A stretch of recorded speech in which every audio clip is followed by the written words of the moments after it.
মুখের ভাষা দেখেছেন টকশোতে। এই যে বাক স্বাধীনতা আমাদের ছিল না, আমরা যে ফিরে পেলাম, এটা যে নিয়ামত না? হ্যাঁ, নিয়ামত আমাদের। আমরা এই দেশে 100 জনের 58 জন এখন চাচ্ছে দেশে ইসলাম কায়েম হোক এদের কাছে। বাকি 28 জন এরা শুধু থালা নেওয়ার ধান্দায় আছে, আমি নাম নিলাম না। আর বাকি 14 জন এখন ওই যে সালেমদের দোসর আছে, ওরা কিন্তু এটা নিয়ামত মনে করে না, ওরা গজব মনে করে। যে কি হয়ে গেল, আল্লাহ যে ফাইদা হোম মোবিলেশন দিয়েছেন। মোবিলেশন মানে হতাশ হয়ে যাও, হঠাৎ করে নিরাশ হয়ে পড়লে যে কি হয়ে গেল। আমার তো মনে হয় 1500 বছর আগে করার না, এখন দেখে দেখে আল্লাহ নাজিল করছে। যে কথা বলতেছিলাম, আমরা নিয়ামতের শুকরিয়া আদায়ের প্রথম মাধ্যম আমরা স্বীকার করছি এদেশের 100 জনের অন্তত 58 জন যে হায় বিষয় আল্লাহর নিয়ামত। এটা কি? নবীজির যে 10 জন চাচা ছিল, নবীজির বাবা মিলে 11 জন। 10টা চাচার ভেতরে 2 জন আমরা জানি মুসলমান হয়ে তারা জান্নাতি, হযরত আব্বাস, হযরত হামজা। আজ বৈষম্য বিরোধী ছাত্র আন্দোলনে 152 জনের 108 জন ইসলামী ছাত্র শিবিরের নেতা কর্মী।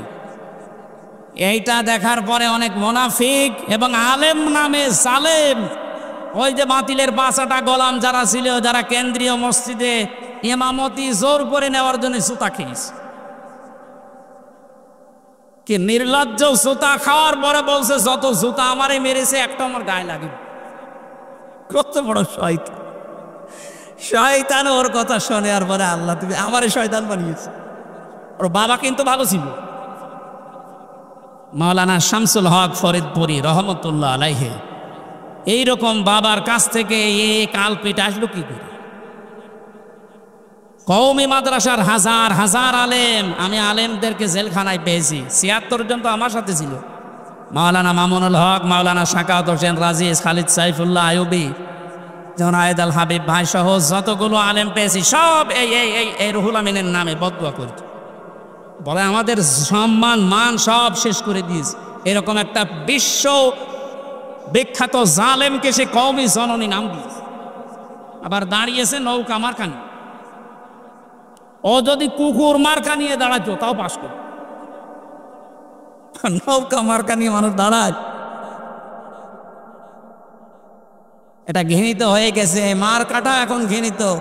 এখন অবস্থা যায় এই দেশে কেউ যদি বলে যে আমি নৌকার লোক, ওরা পিটিয়ে মেরে ফেলবে মানুষ। 15.5 বছরে যেমন ইসলাম পন্থী আমি এ কথা বলার ক্ষমতা আমাদের ছিল না, আল্লাহ পুরাটা উল্টিয়ে দিয়েছে। বলেন এ কাজটা করেছে খালি ছাত্র আর ছাত্রী ভাইরা না, এ কাজটা করেছে সরাসরি আল্লাহ নিজে।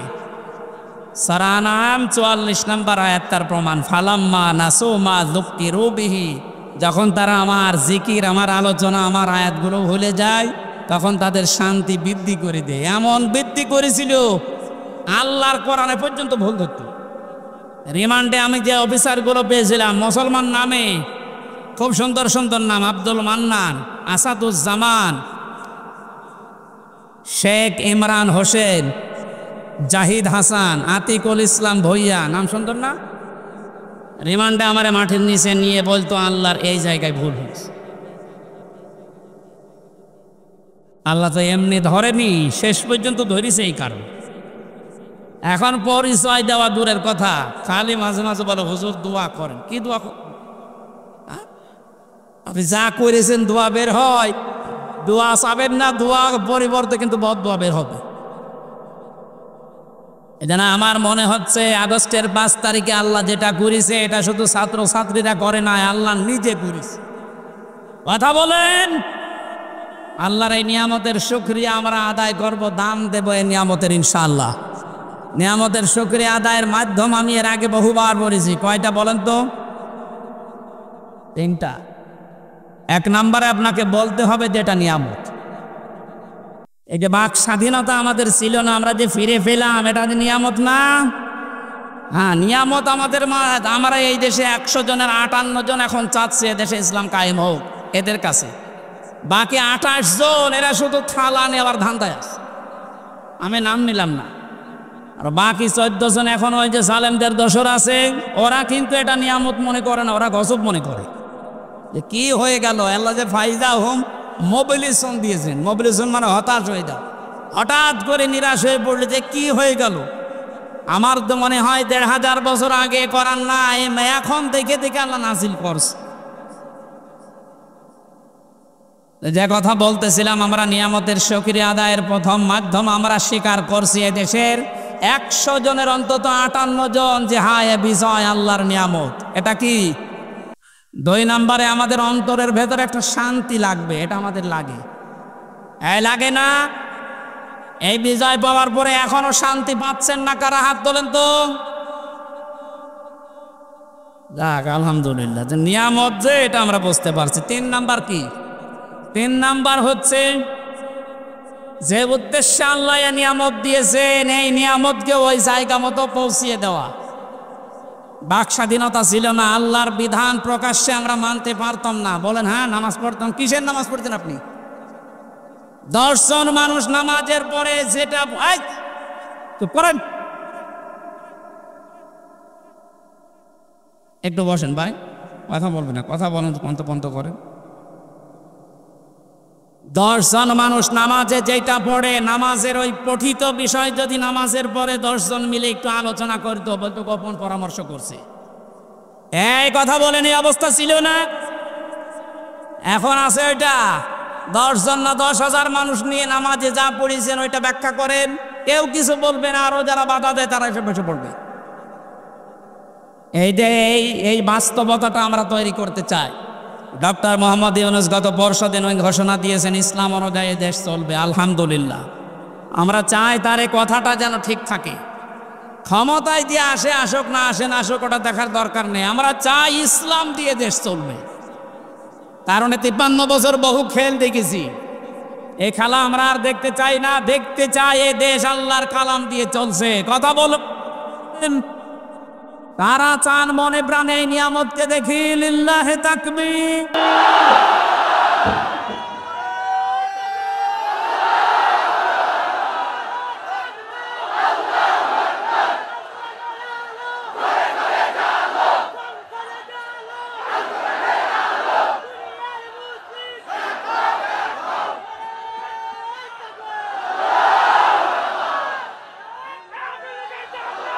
আলহামদুলিল্লাহ, আমরা নিয়ামত শুকরিয়া আদায় কিভাবে করে আয়াতটা পাবেন সূরা ইব্রাহিমের ৭ নম্বর আয়াতে।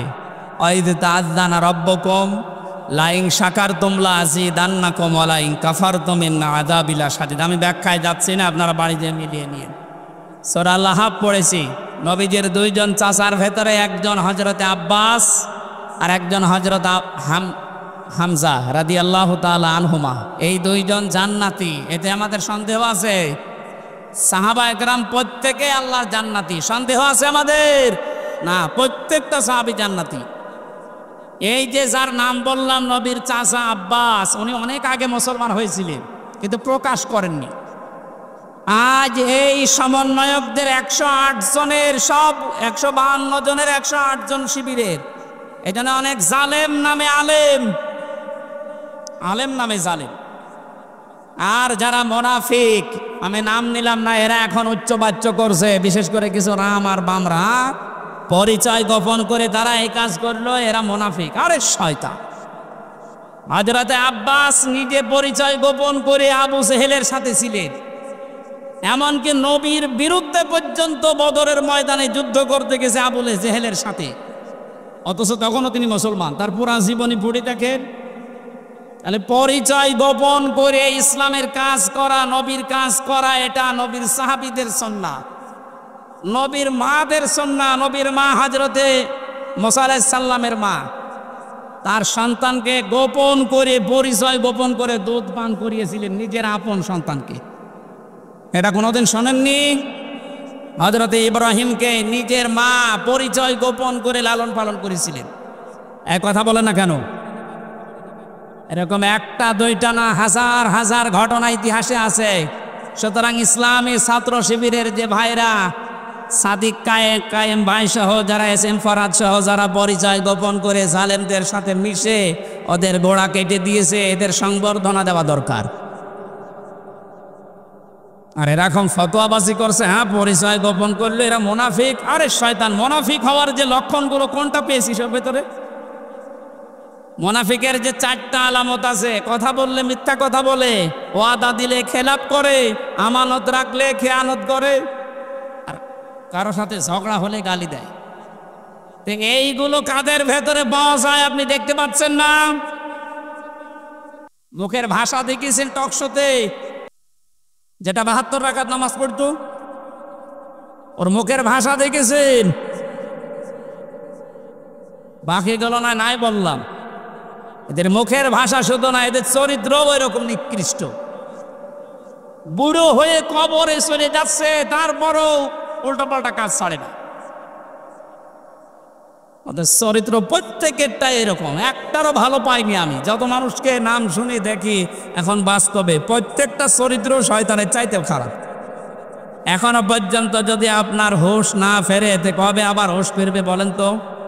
আমরা যেহেতু তাফসিরুল কোরআন মাহফিল দিয়েছেন, তাফসিরের দিকে যাচ্ছি, এজন্য ঐতিহাসিক একটা প্রেক্ষাপট বলছি। নবীজির আরো 2 জন চাচা জাহান্নামী, একটা আবু লাহাব আর আবু তালেব। এই যে আবু লাহাব যেই লোকটা, তার নামে আল্লাহ একটা সূরা নাজিল করলেন।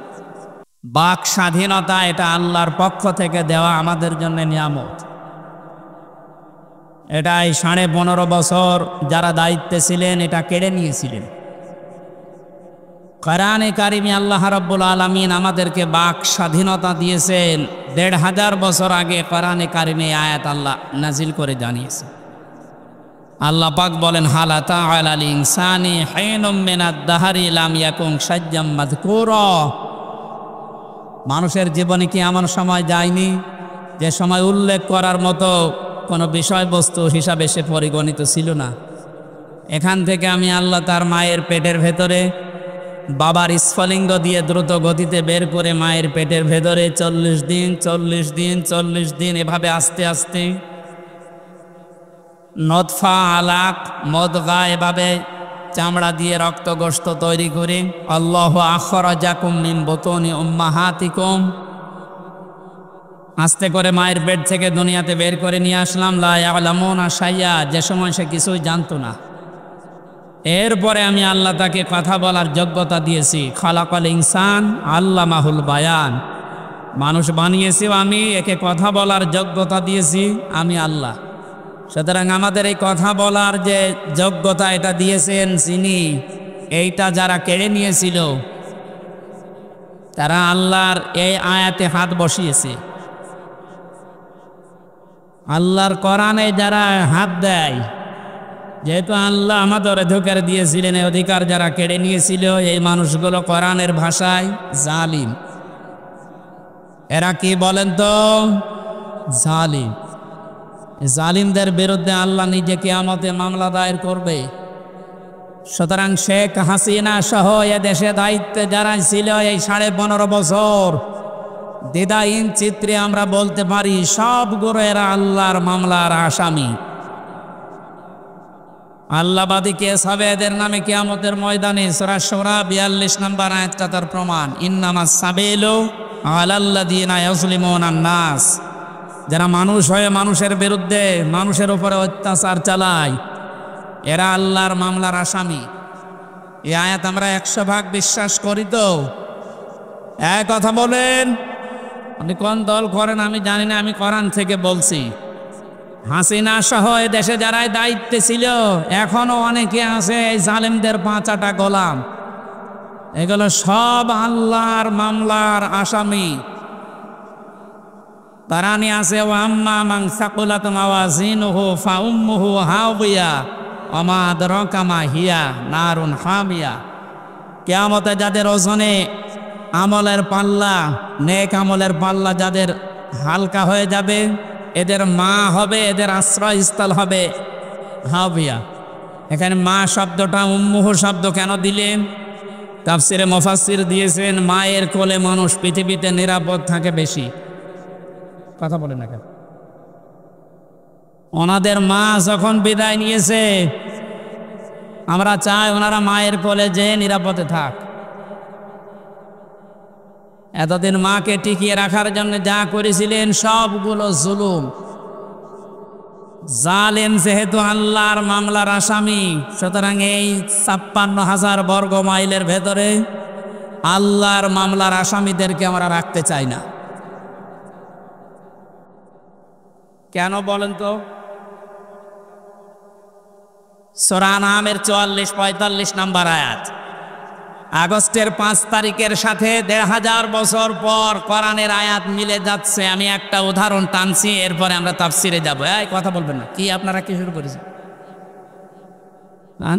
বললাম কথা বলা যাবে না, যাই করেন ইশারায় করবেন, কথা বলবেন না, কথা বোঝার চেষ্টা করেন। আমার শরীরের অবস্থা, আমার পরিবারের অবস্থা সবগুলো আমার কন্ট্রোলের বাইরে। ওনারা জানেন ৮-৯ দিনে আমার ম্যাডাম আইসিইউতে লাইফ সাপোর্টে পড়ে আছে। এই গতকালকে রাত্রে কেবল তাকে কেবিনে দিয়েছে। এই অবস্থায় মন মানসিকতা ভালো নেই, আর আমার শরীরও ভালো না। ৩ বছর জালেমদের এই বন্দি কারাগার থেকে সব হারিয়ে ফেলেছে। শরীরের অবস্থা খুব খারাপ। ৯-১০ দিন তো আমি পড়েছিলাম হাসপাতালে। গতকাল থেকে আল্লাহ রাব্বুল আলামিন কিছু তার সুস্থতা দিয়েছেন।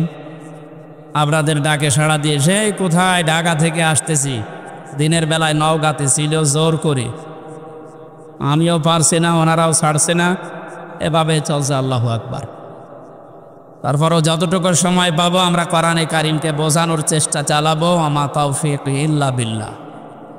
খুব খেয়াল করে শোনেন, সূরা আনআম ৪৪-৪৫ নম্বর আয়াত। অনেকে এই বিপ্লবকে এখনো পর্যন্ত মেনে নিতে পারছে না। তাদের উদ্দেশ্যে বলছি, কয়েকদিন আগে একটা জরিপ পেয়েছি, এদেশের ১০০ জনের ১৪ জন এখনো পর্যন্ত এই জালিম ছাড়া বিদায় নিয়েছে, যাদের গোড়া পর্যন্ত, শিকড় পর্যন্ত আল্লাহ নিজে কেটে দিয়েছেন। আল্লাহ কেটে দিয়েছেন কেন বলছি, আমি আসতেছি সামনে। এদের পক্ষে এখনও যারা দুর্বিসন্ধি চালাচ্ছে, এখনও ষড়যন্ত্রে লিপ্ত আছে। ডক্টর মোহাম্মদ ইউনূস সরকার গঠন করার পর ১০০ জনের প্রায় ৬৫ জনের উপরে পরিবর্তন হয়ে গেছে অলরেডি। এখনও ৩৫ জন বাকি আছে। আমরা চাই ইমিডিয়েটলি, খুব তাড়াতাড়ি এই ৩৫টা জালেমও যেন না থাকে। কালকে ডিবি অফিসের যিনি দায়িত্ব পেয়েছেন মল্লিক ভাই, হারুন আঙ্কেলের এই জায়গায়, হাউ আঙ্কেল, ওনার পরিবর্তে যিনি এখন দায়িত্ব পেয়েছেন রেজাউল করিম মল্লিক ভাই, উনি কালকে সংবাদ সম্মেলনে জানিয়েছে ডিবি অফিস এখন থেকে আর আয়না ঘর থাকবে না, এটা আর ভাতের হোটেল থাকবে না, এখানে কাউকে গুম করে রাখা হবে না।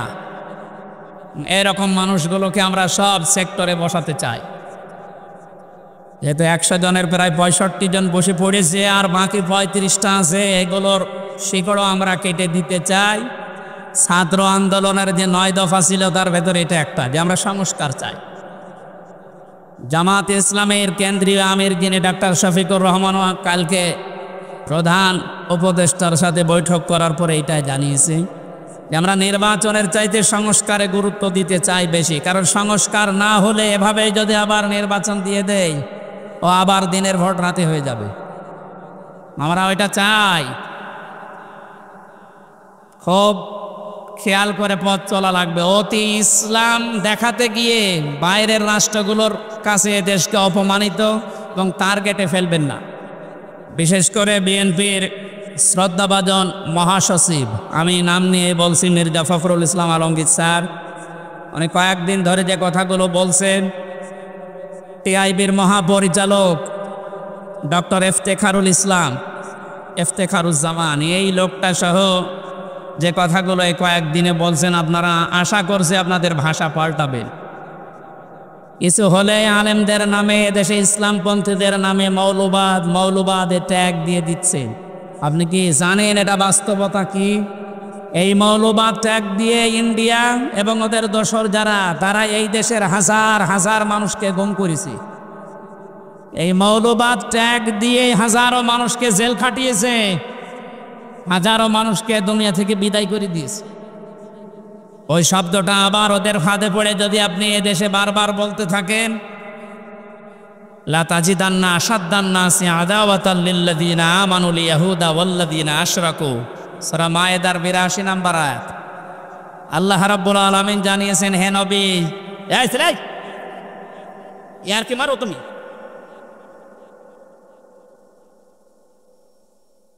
পাগল ছাগল কি করতে আসে এখানে?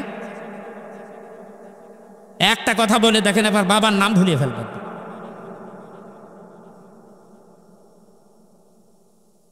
হয় এখানে কথা শুনবেন, নয় বাড়ি চলে যাবেন। আপনার দ্বারা যদি ডিস্টার্ব হয় একেবারে শেষ করে ফেলবো।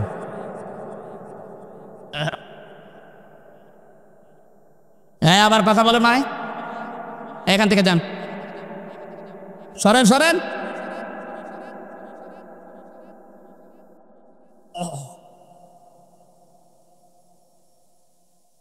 কোরআনে আল্লাহ ১৫০০ বছর আগে ফতোয়া দিচ্ছেন, হে নবী, এ পৃথিবীতে মুসলমানদের জন্য জঘন্যতম শত্রু হিসাবে দুইটা জাতি কাজ করবে, একটা ইহুদি আর একটা খ্রিস্টান। ইহুদিরা যে আমাদের শত্রু এটা তামাম দুনিয়ায় প্রমাণিত, ইসরায়েল। খ্রিস্টানরাও শত্রু। এ ঘোষণা কি আমি নিজে দিলাম না আল্লাহ দিয়েছেন? সুতরাং বারবার এ দাদা বাবুদের ফাঁদে পা দিয়া আর যদি মৌলবাদ এই জিকির আরম্ভ করেন, ওরা হয়তো আপনাকে চেয়ারে বসাবে, কিন্তু দেশের হাজারো আলেম ওলামা ইসলামপন্থী মানুষেরা আবার গুমর শুরু হবে। আপনি ফাঁদ টের পাচ্ছেন? সুতরাং এই শব্দ যেন আপনাদের মুখে আর কোনোদিন না শুনি।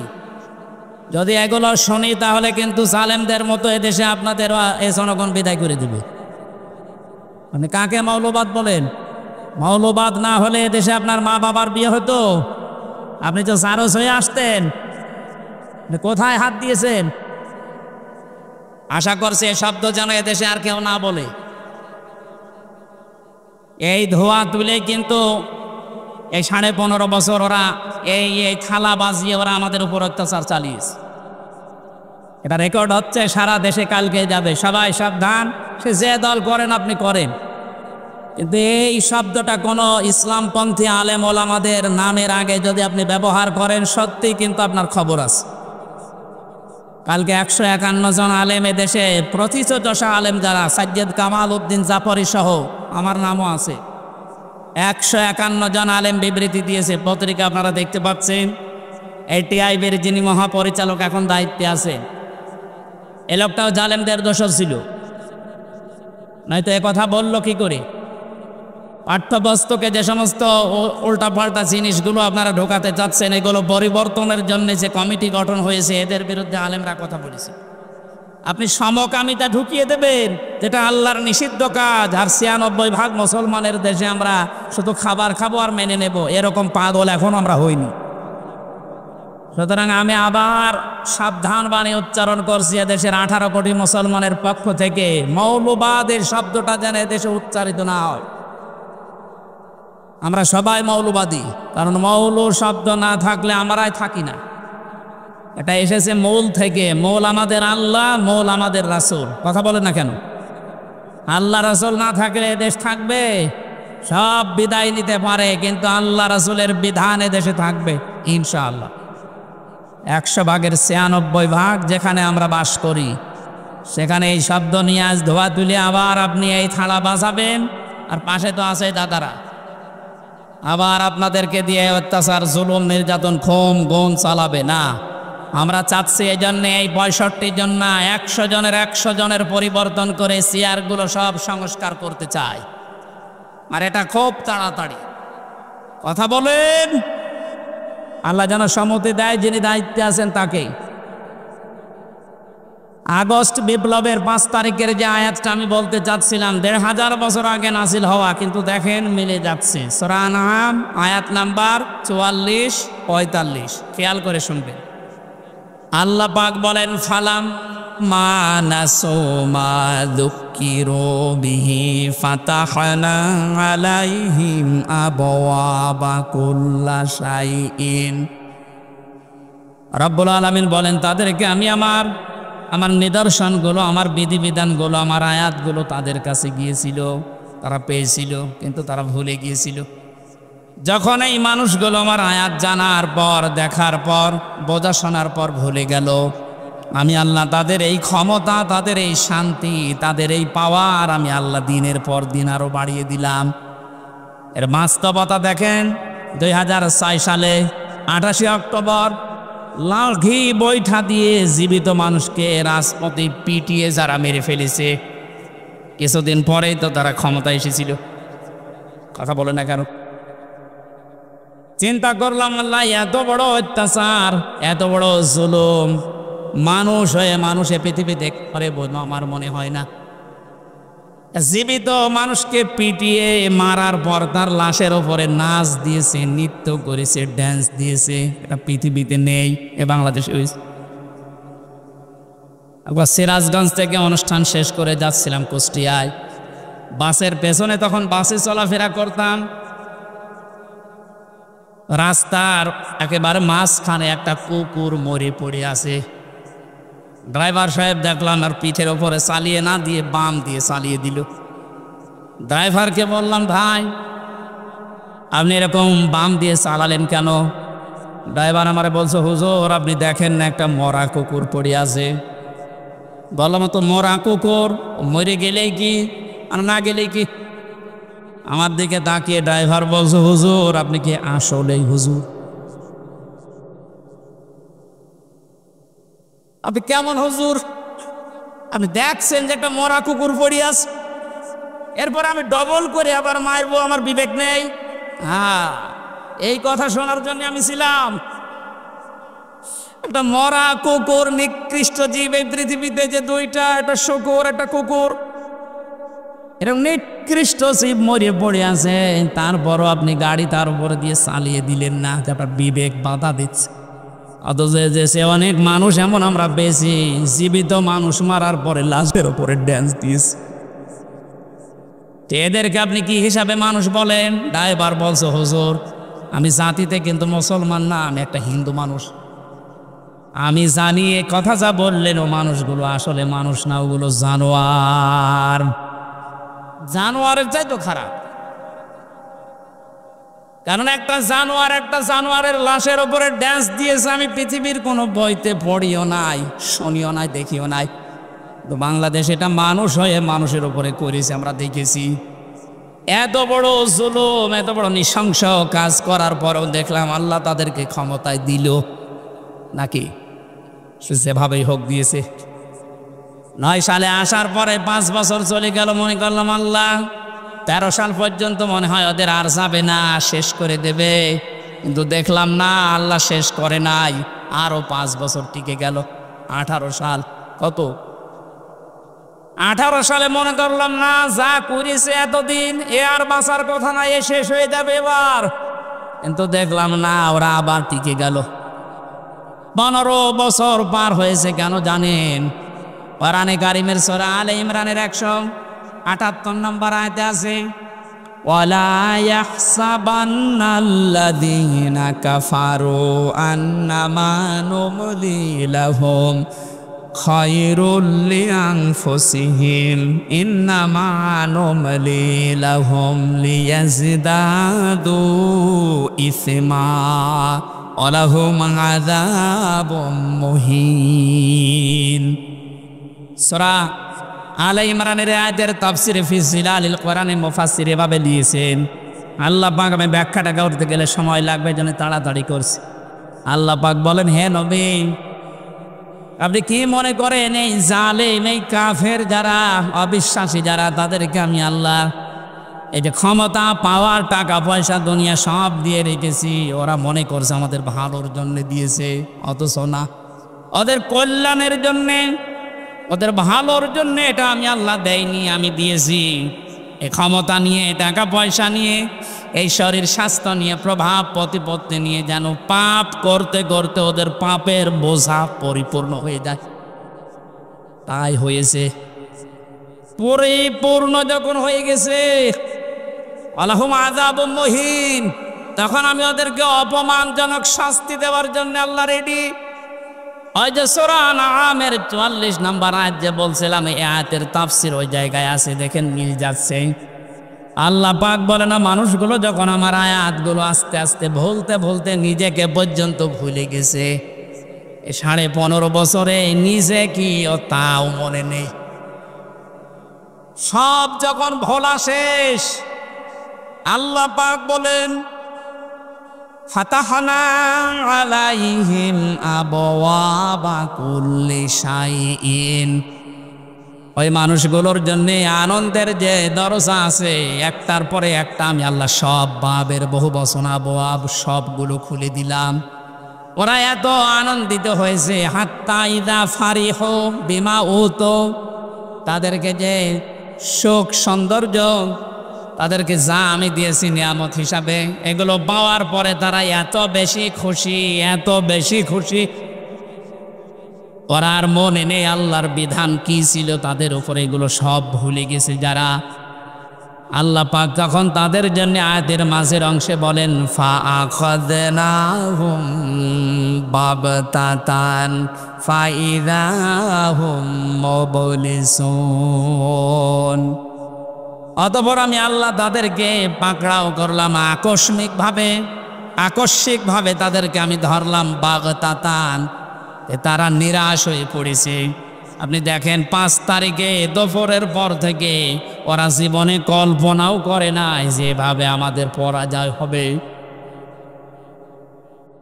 আল্লাহ আয়াতের শেষের দিকে জানিয়েছেন ফাকতিয়া দাবিরুল কওমিল্লাযিনা যালামু, আমি আল্লাহ নিজে জালেমদের যত শিকড় ছিল সব কেটে সাফ করে দিয়েছি। সুতরাং এদেশে জালেমদের আর কোনো শিকড় আসতে বলেন নেই। 2-1টা যদি থাকে ও মুখ বের করলে ধরা খাবে। 2-একটা উকি চকি মারছে আপা বুবু মায়ের কথা শুনে, ওরা তো বুবুকেও মা বলে, মাকেও আপা বলে। ওখান থেকে বারবার একটু সাহস দেয়, যাদের নাম লিস্ট করে রাখো আমি আসতেছি তুমি আসো। বলে আমি চট করে ঢুকে পড়বো, চট করে ঢুকবেন আর ফট করে আয়না ঘরে ঢুকিয়ে দেব। আমরা তো বেশি করছি না, যা করেছেন আমরা তাই করবো, কথা বলুন না কেন? এই জন্যে জালেমদের এই শিকড় পর্যন্ত 5 তারিখে আল্লাহ তুলে দিয়েছে। এত দরবেশের মতো মানুষ দাড়ি কেটে নম হয়ে গেছে। বাংলাদেশের শ্রেষ্ঠ ধনের তালিকায় ওর নাম ছিল, 36,000 কোটি টাকা মারিং কাটিং করিস। আর সে পালিয়ে যাচ্ছে কি করে দেখেছেন? শিকড় যদি থাকতো তো ওটা ধরে থাকতে পারতো না, শিকড়ই নেই, দাড়ি পর্যন্ত কেটে ফেলেছে নবী সুন্নাতকে। তাহলে বোঝা যাচ্ছে ওদের ওই 72 রাকাত নামাজ, তাহাজ্জুদের নামাজ বলে 72 রাকাত পড়তো। আরে ভাই তাহাজ্জুদের নামাজ তো 8 রাকাত থেকে 12 রাকাত, তো 72 রাকাত পড়তো মানে ইসলামের নিয়ম নীতি নিয়ে ফাইসলামি করা, দাঁত ফেলে দেওয়া দরকার এই বেয়াদবগুলো। এই জন্য পালিয়েছে ওইভাবে। কি ধোকা দিয়েছে মানুষকে, দেখেছেন যে আমি 72 রাকাত নামাজ পড়ি তাহাজ্জুদের। শয়তান, তাহাজ্জুদের নামাজ মাত্র 2 রাকাত 2 রাকাত 2 রাকাত 2 রাকাত 8 রাকাত, নাই খুব বেশি হলো 12 রাকাত। তুই 72 রাকাত পড়িস মানে ইসলামের নিয়ম নীতি নিয়ে ফাইসলামি করা। ওদের মা যেমন বলতো লাকুম দীনুকুম ওয়ালিয়া দীন, রাহুল বুখারী, ওরাও তাই করে। সূরা হাক্কাতের 44, 45, 46 নম্বর আয়াতে আল্লাহ জানিয়েছেন আমার কোরআনের ভেতরে কোনো কথা যদি নবী পর্যন্ত বলে যে এটা আল্লাহ বলিস, অথচ আমি বলি নাই, ওই কথা যদি নবী নিজের কথা কোরআন বলে চালিয়ে দেয়, আমি নবীর নিজে, আমি আল্লাহর নবীর, আমি আল্লাহ নিজে আমার নবীর ডান হাত চেপে ধরতাম না। এটা ঠিক হয় লা আখাজ না, এখানে ফাইল আল্লাহ নিজে। আমাদের সিলেবাস ভক্ত আলেম যারা আমরা আছি এটা ভুল করি অনেকে। আমার মনে হয় এই অনুবাদটা পাল্টানো দরকার। আমি ওইটাই পড়ে আলেম হয়েছিল। আখাজ না মেন হো বিল ইয়ামিন, মেন হো বিল ইয়ামিন, বি মানে দ্বারা, দিয়ে কর্তৃক, ইয়ামিন মানে ডান হাত। আল্লাহ তাআলা বলেন আমি আমার ডান হাত দিয়ে নবীকে ধরতাম, নবীর ডান হাত ধরতাম না। এখানে আপনি শব্দের দিকে খেয়াল করে মিলান, মিলছে না। এজন্য আলেম যারা আছেন একটু, যারা উপরে আছে বা যারা শিক্ষা ব্যবস্থায় আছে, আয়াতগুলো যেখানে আছে আয়াতের এই শাব্দিক অর্থগুলো, বিশেষ করে বাংলা অনুবাদগুলো আমার মনে হয় ঠিক করা দরকার। গিরিশচন্দ্র সেন হিন্দু বেটা তো এমন এমন কিছু দিয়েছিল যেগুলোর কারণে আমরা অনেকেই একটু ভুল করে ফেলি। শব্দের দিকে খেয়াল করে পড়লে অথচ অবশ্যই এটা হবে না। লা আখাযনা, এখানে সরাসরি আল্লাহ নিজে বলছেন আমি ধরতাম। কি দিয়ে ধরতাম? বিল ইয়ামিন, ডান হাত দিয়ে। নবীর ডান হাত ধরতাম, আমরা এইটা পড়েছি, অথচ আল্লাহ বলেন আমার ডান হাত দিয়ে আমি ধরতাম নবীকে। কেন ডান হাতের নাম দিলেন? মিনহু বিশিমাল দিলেন না কেন? বাম হাতের নাম দিতে পারতেন না? কথা বলছে না কেন? আল্লাহর বাম হাতে একটু শক্তি কম, তাই ওনার বাম হাতে থাপ্পড় খেয়েছে।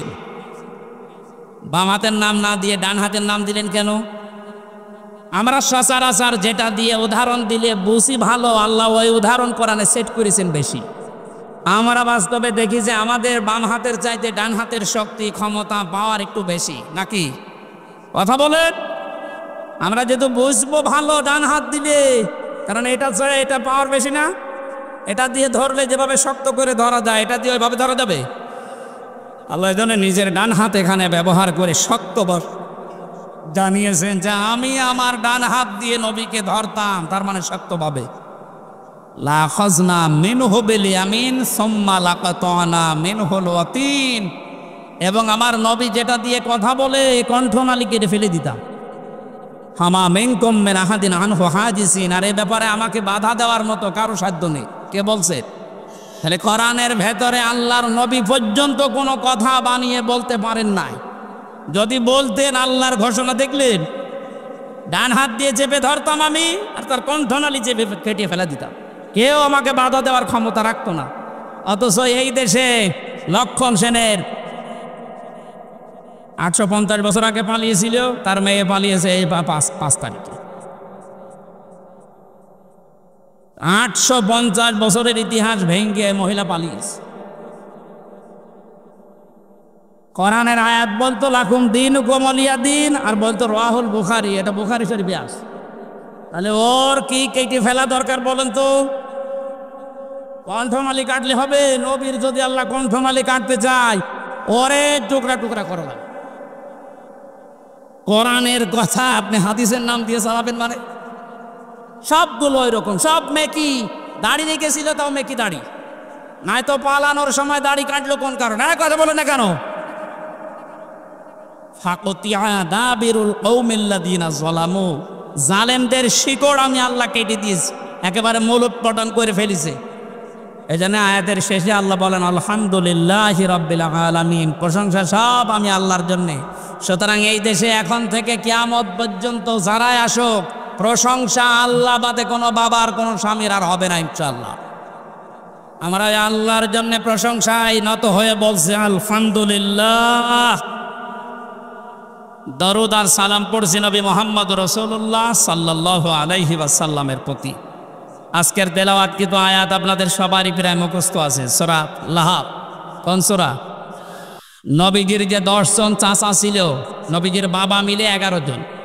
10টা চাচার ভেতরে 2 জন আমরা জানি মুসলমান হয়ে তারা জান্নাতি, হযরত আব্বাস, হযরত হামজা।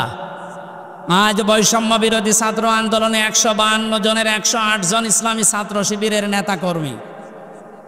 এইটা দেখার পরে অনেক মুনাফিক এবং আলেম নামে জালেম, ওই যে বাতিলের 5টা গোলাম যারা ছিল, যারা কেন্দ্রীয় মসজিদে ইমামতি জোর করে নেওয়ার জন্য জুতা খেয়েছে। কি নির্লজ্জ! জুতা খাওয়ার পরে বলছে যত জুতা আমারে মেরেছে একটা আমার গায়ে লাগে। কত বড় শয়তান! শয়তান ওর কথা শোনে আর পরে আল্লাহ তুমি আমারে শয়তান বানিয়েছে। ওর বাবা কিন্তু ভালো ছিল। মাওলানা শামসুল হক ফরিদপুরি রহমতুল্লাহ আলাইহি, এইরকম বাবার কাছ থেকে এই কালপিট আসলো কি করে? কওমি মাদ্রাসার হাজার হাজার আলেম, আমি আলেমদেরকে জেলখানায় পেয়েছি। 76 জন তো আমার সাথে ছিল। মাওলানা মামুনুল হক, মাওলানা শাকাওয়াত হোসেন রাজিজ, খালিদ সাইফুল্লাহ আইয়ুবী, জনায়েদ আল হাবিব ভাই সহ যতগুলো আলেম পেয়েছি, সব এই রুহুল আমিনের নামে বদদুয়া করত। বলে আমাদের সম্মান মান সব শেষ করে দিয়েছে। এরকম একটা বিশ্ব বিখ্যাত জালেমকে সে কওমি জননী নাম দিয়েছে। আবার দাঁড়িয়েছে নৌকা মার্কা নিয়ে। ও যদি কুকুর মার্কা নিয়ে দাঁড়াতো তাও পাস করত। নৌকা মার্কা নিয়ে মানুষ দাঁড়ায়, এটা ঘৃণিত হয়ে গেছে। মার্কাটা এখন ঘৃণিত। এখন অবস্থা যায় এই দেশে কেউ যদি বলে যে আমি নৌকার লোক, ওরা পিটিয়ে মেরে ফেলবে মানুষ। 15.5 বছরে যেমন ইসলামপন্থী আমি এ কথা বলার ক্ষমতা আমাদের ছিল না, আল্লাহ পুরাটা উল্টিয়ে দিয়েছে। বলেন এ কাজটা করেছে খালি ছাত্র আর ছাত্রী ভাইরা না, এ কাজটা করেছে সরাসরি আল্লাহ নিজে। সূরা আনআম 44 নম্বর আয়াত তার প্রমাণ। ফালাম্মা নাসু মা যুকিরু বিহি, যখন তারা আমার জিকির, আমার আলোচনা, আমার আয়াতগুলো ভুলে যায়, তখন তাদের শান্তি বৃদ্ধি করে দেয়। এমন বৃদ্ধি করেছিল আল্লাহর কোরআনে পর্যন্ত ভুল ধরত। রিমান্ডে আমি যে অফিসারগুলো পেয়েছিলাম মুসলমান নামে, খুব সুন্দর সুন্দর নাম, আব্দুল মান্নান, আসাদুজ্জামান, শেখ ইমরান হোসেন, জাহিদ হাসান, আতিকুল ইসলাম ভইয়া, নাম সুন্দর না? রিমান্ডে আমার মাঠের নিচে নিয়ে বলতো আল্লাহর এই জায়গায় ভুল হয়েছে। আল্লাহ তো এমনি ধরেনি, শেষ পর্যন্ত ধরেছে এই কারণ। এখন পরিচয় দেওয়া দূরের কথা, খালি মাঝে মাঝে বলো হুজুর দোয়া করেন। কি দোয়া? আপনি যা করেছেন দোয়া বের হয়, দোয়া চাবেন না, দোয়া পরিবর্তে কিন্তু বদ দোয়া বের হবে। এজন্য আমার মনে হচ্ছে আগস্টের 5 তারিখে আল্লাহ যেটা করেছে এটা শুধু ছাত্র ছাত্রীরা করে না, আল্লাহ নিজে করেছে। কথা বলেন। আল্লাহর এই নিয়ামতের শুকরিয়া আমরা আদায় করব, দাম দেব এই নিয়ামতের ইনশাআল্লাহ। নিয়ামতের শুকরিয়া আদায়ের মাধ্যম আমি এর আগে বহুবার বলেছি। কয়টা বলেন তো? 3টা। 1 নম্বরে আপনাকে বলতে হবে যেটা নিয়ামত। এই যে বাক স্বাধীনতা আমাদের ছিল না, আমরা যে ফিরে পেলাম, এটা যে নিয়ামত না? হ্যাঁ, নিয়ামত আমাদের। আমরা এই দেশে 100 জনের 58 জন এখন চাচ্ছে দেশে ইসলাম কায়েম হোক এদের কাছে। বাকি 28 জন এরা শুধু থালা নেওয়ার ধান্দায় আছে, আমি নাম নিলাম না। আর বাকি 14 জন এখন ওই যে সালেমদের দোসর আছে, ওরা কিন্তু এটা নিয়ামত মনে করে না, ওরা গজব মনে করে। যে কি হয়ে গেল, আল্লাহ যে ফাইজা হোম মোবিলেশন দিয়েছেন। মোবিলেশন মানে হতাশ হয়ে যাও, হঠাৎ করে নিরাশ হয়ে পড়লে যে কি হয়ে গেল। আমার তো মনে হয় 1500 বছর আগে করার না, এখন দেখে দেখে আল্লাহ নাজিল করছে। যে কথা বলতেছিলাম, আমরা নিয়ামতের শুকরিয়া আদায়ের প্রথম মাধ্যম আমরা স্বীকার করছি এদেশের 100 জনের অন্তত 58 জন যে হায় বিষয় আল্লাহর নিয়ামত। এটা কি? 2 নম্বরে আমাদের অন্তরের ভেতরে একটা শান্তি লাগবে, এটা আমাদের লাগে। লাগে না? এই বিজয় পাওয়ার পরে এখনো শান্তি পাচ্ছেন না কারা? হাত তোলেন তো। যাক আলহামদুলিল্লাহ, যে নিয়ামত যে এটা আমরা বুঝতে পারছি। 3 নাম্বার কি? 3 নাম্বার হচ্ছে যে উদ্দেশ্যে আল্লাহ নিয়ামত দিয়েছেন, এই নিয়ামতকে ওই জায়গা মতো পৌঁছিয়ে দেওয়া। বাক স্বাধীনতা ছিল না, আল্লাহর বিধান প্রকাশ্যে আমরা মানতে পারতাম না। বলেন হ্যাঁ, নামাজ পড়তাম। কিসের নামাজ পড়তেন আপনি? 10 জন মানুষ নামাজের পরে যেটা করেন, একটু বসেন ভাই, কথা বলবেন না, কথা বলেন, পন্ত করেন। 10 জন মানুষ নামাজে যেটা পড়ে, নামাজের ওই পঠিত বিষয় যদি নামাজের পরে 10 জন মিলে একটু আলোচনা করতো, বলতো গোপন পরামর্শ করছে। এই কথা বলেন, এই অবস্থা ছিল না? এখন আছে ওইটা। 10 জন না 10,000 মানুষ নিয়ে নামাজে যা পড়েছেন ওইটা ব্যাখ্যা করেন, কেউ কিছু বলবে না, আরো যারা বাধা দেয় তারা এসে বসে পড়বে। এই যে এই বাস্তবতাটা আমরা তৈরি করতে চাই। ডক্টর মোহাম্মদ ইউনূস গত পরশুদিন ওই ঘোষণা দিয়েছেন ইসলাম অনুযায়ী দেশ চলবে। আলহামদুলিল্লাহ, আমরা চাই তার এই কথাটা যেন ঠিক থাকে। ক্ষমতায় দিয়ে আসে আসুক, না আসে না আসুক, ওটা দেখার দরকার নেই। আমরা চাই ইসলাম দিয়ে দেশ চলবে।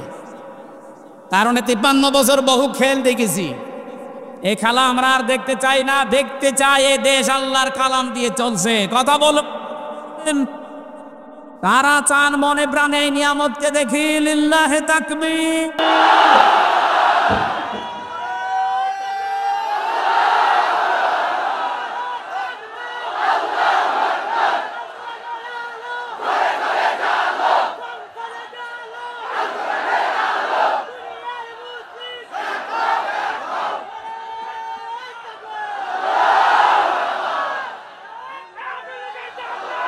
আলহামদুলিল্লাহ, আমরা নিয়ামত শুকরিয়া আদায় কিভাবে করে? আয়াতটা পাবেন সূরা ইব্রাহিমের 7 নম্বর আয়াতে। ওয়াইদ তাআযানা রাব্বুকুম লাইং শাকারতুম লাযীদান্নাকুম ওয়া লাইং কাফারতুম ইন্না আযাবি লাশাদীদ। আমি ব্যাখ্যায় যাচ্ছি না, আপনারা বাড়িতে মিলিয়ে নিন। সূরা লাহাব পড়েছি। নবীজির দুইজন চাচার ভেতরে একজন হযরতে আব্বাস আর একজন হযরত হামজা রাদিয়াল্লাহু তাআলা আনহুমা। এই দুইজন জান্নাতি, এতে আমাদের সন্দেহ আছে? সাহাবা একরাম প্রত্যেকে আল্লাহর জান্নাতি, সন্দেহ আছে আমাদের? না, প্রত্যেকটা সাহাবী জান্নাতি। এই যে যার নাম বললাম নবীর চাচা আব্বাস, উনি অনেক আগে মুসলমান হয়েছিলেন কিন্তু প্রকাশ করেননি। আজ এই সমন্বয়কদের 108 জনের, সব 152 জনের 108 জন শিবিরের, এখানে অনেক জালেম নামে আলেম, আলেম নামে জালেম। আর যারা মুনাফিক, আমি নাম নিলাম না, এরা এখন উচ্চবাচ্য করছে, বিশেষ করে কিছু রাম আর বামরা পরিচয় গোপন করে তারা এই কাজ করলো, এরা মুনাফিক। আরে শয়তান!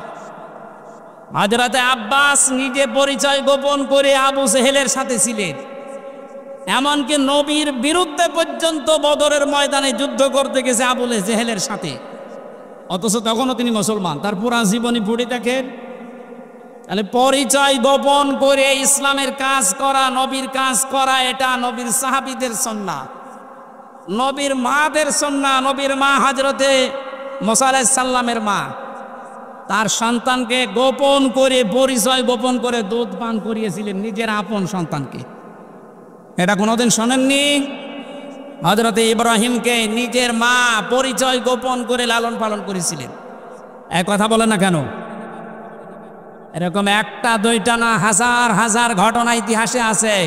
সুতরাং ইসলামী ছাত্র শিবিরের যে ভাইরা, সাদিক কায়েম ভাই সহ যারা এসএম ফরহাদ সহ যারা পরিচয় গোপন করে জালেমদের সাথে মিশে ওদের গোড়া কেটে দিয়েছে, এদের সংবর্ধনা দেওয়া দরকার। আর এরকম ফতোয়াবাজি করছে, হ্যাঁ পরিচয় গোপন করলে এরা মুনাফিক। আরে শয়তান! মুনাফিক হওয়ার যে লক্ষণগুলো কোনটা পেয়েছিস ওর ভেতরে? মুনাফিকের যে 4টা আলামত আছে: কথা বললে মিথ্যা কথা বলে, ওয়াদা দিলে খেলাপ করে, আমানত রাখলে খেয়ানত করে, আর কারো সাথে ঝগড়া হলে গালি দেয়। এইগুলো কাদের ভেতরে পাওয়া যায় আপনি দেখতে পাচ্ছেন না? মুখের ভাষা দেখিয়েছেন টকশোতে, যেটা 72 রাকাত নামাজ পড়তো, ওর মুখের ভাষা দেখেছেন? বাকি গেল না, নাই বললাম। এদের মুখের ভাষা শুধু না, এদের চরিত্রও এরকম নিকৃষ্ট। বুড়ো হয়ে কবরে চলে যাচ্ছে, তারপরও উল্টোপাল্টা কাজ ছাড়ে না। ওদের চরিত্র প্রত্যেকেরটাই এরকম, একটারও ভালো পাইনি আমি। যত মানুষকে নাম শুনি দেখি এখন বাস্তবে, প্রত্যেকটা চরিত্র শয়তানের চাইতেও খারাপ। এখনো পর্যন্ত যদি আপনার হুঁশ না ফেরে, এতে কবে আবার হুঁশ ফিরবে বলেন তো? আমরা যেহেতু তাফসীরুল কোরআন মাহফিল দিয়েছেন, তাফসীরের দিকে যাচ্ছি, এজন্য ঐতিহাসিক একটা প্রেক্ষাপট বলছি।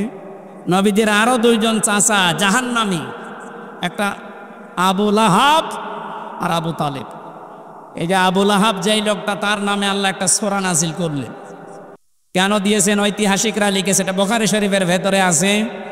এই যে আব্বাস রাদিয়াল্লাহু তাআলা আনহু, তার সন্তান আব্দুল্লাহ বর্ণনা করছেন, বিশ্বনবী নবুয়ত পাওয়ার পর হেরা গুহা থেকে যখন হযরতে খাদিজাতুল কুবরার কাছে এসে বললেন, ইয়া খাদিজা জাম্মিলুনি জাম্মিলুনি, আমাকে ঢেকে দাও, আমি আমার নিজের জীবনের ওপরে আশঙ্কা করছি, ভয় পাচ্ছি, আমার জীবন সম্পর্কে আমি ভীত সন্তুষ্ট, আমি ভয় পেয়েছি। এই দেখেছিলাম, এক পা আকাশে এক পা জমিনে, বিশাল এক ফেরেশতা আমার কাছে এসেছিল।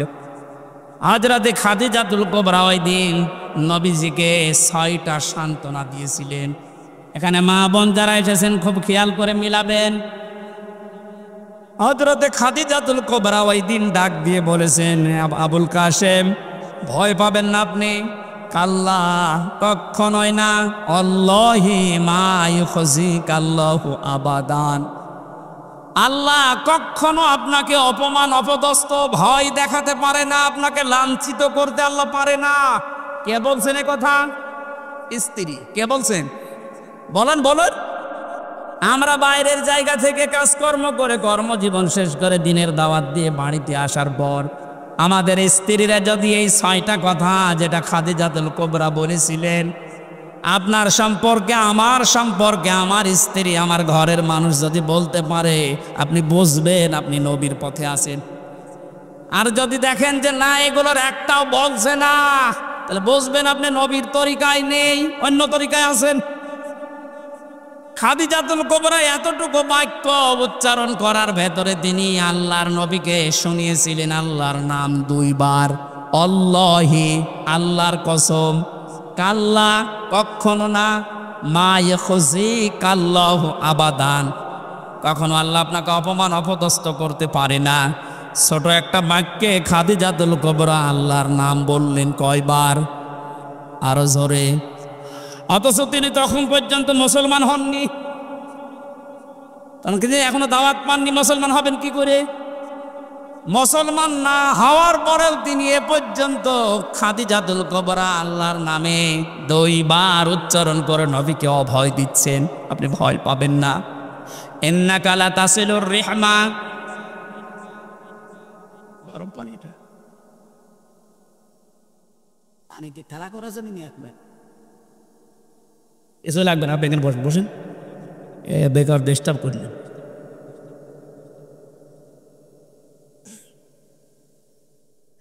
এদিকে আছে আপনাদের মনোযোগ। হযরতে খাদিজা বলেছিলেন, হে নবী, হে আমার স্বামী, ইন্নাকা লা তাসিলুর রিহমা, আপনি রেহেমের সম্পর্কগুলো ঠিক রাখেন। তার মানে এই যে আত্মীয়তার সম্পর্কগুলো আপনি ঠিক রাখেন, এটা এত বড় গুরুত্বপূর্ণ একটা বিষয়। আজকে আমরা বাংলাদেশে অনেকের ভেতরে এই আচরণটা পাচ্ছি না। ধর্ম বাবা পাতিয়েছে রাজশাহীতে, বছরে 3 বার করে যায় সেখানে, অথচ নিজের আপন বোন গরিব, সেখানে বছর 1 বারও যায় না। আর এটা যায় না তার কারণ আছে, অন্যতম বাধা হচ্ছে এই লোকটার স্ত্রী। এই কথা বলছে না কেন? এমন অনেক বউ আছে নিজের ননদকে, নিজের দেবরেরকে যদি স্বামী সাহায্য করে তাহলে তার মন পাওয়া যায় না। অথচ ধর্ম আত্মীয় পাতিয়েছে সে শিবগঞ্জে, সেখানে আপনি 5 বার বউ নিয়ে যান, ও আনন্দে আছে, ও খুশি আছে। সম্মানিত মা বোন যারা এসেছেন, আপনি কি মনে করেন শুধু নামাজ পড়া, রোজা করার, কালো বোরকা পরা ইবাদত না? আপনি যদি মনে করেন যে আপনার স্বামীর হায়াত আরো বেড়ে যাক, বেশি দিন আমার স্বামী দুনিয়ায় বেঁচে থাক, আমার স্বামীর মান সম্মান, টাকা পয়সা, ইজ্জত আবরু আরো বেড়ে যাক, নবীজি বলেন ওই স্ত্রীর উচিত সে যেন তার স্বামীকে বারবার তাকিদ দেয়, তুমি যাই করো অন্তত এর রেহেমের সম্পর্কগুলো ঠিক রাখো। আত্মীয়তার সম্পর্ক যেগুলো আছে রক্তের, এইগুলো তুমি ঠিক রাখো। এরকম বউ আছে কার ঘরে বলেন তো, হাত তোলেন। ঠিক আছে, আলহামদুলিল্লাহ, তাও তো 3-4 জন আছে। আমি হাসির জন্য বলি নাই, হাজার হাজার মানুষের ভেতরে মাত্র 3-4 জন। বাকিগুলোর অবস্থা কোন জায়গায় আছে এখন বলেন? খুব ঝামেলায় আছি আমরা নাকি? সম্মানিত মা বোনেরা, এটা যে ইবাদত আপনি অনেকে জানেই না। আপনার স্বামীর সাথে যার যার রক্তের সম্পর্ক আছে, তার বোন, তার ভাই, তার চাচা, ফুফু, তার মা বাবা, এগুলোর সাথে যেন সম্পর্ক ঠিক রাখে আপনি তাকিদ দেবেন, এটাও আপনার নামাজের মতো সওয়াব হবে। আর যদি এগুলো কাট করার জন্য চেষ্টা চালান, আপনার নামাজ রোজাও কাট হয়ে যাবে। কথা বলেন। নবীজির স্ত্রী বলছে আপনি ভয় পাবেন না, কারণ যারা রক্তের সম্পর্ক ঠিক রাখে তাদেরকে কেউ ভয় দেখাতে পারে না। আর আমরা ভয় পাই কারণ আমাদের রক্তের সম্পর্কগুলো ঠিক নেই।